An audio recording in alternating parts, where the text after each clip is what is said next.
nu de-o vecie.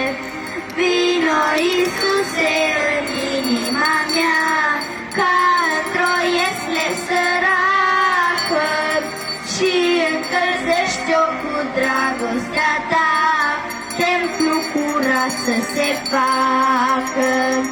Vino, Iisuse, în inima mea, ca într-o iesle săracă, și încălzește-o cu dragostea ta, templu curat să se facă. Dar dacă au lumine nu am, atunci cu râvnă fierbinte, s-a ales pe tine.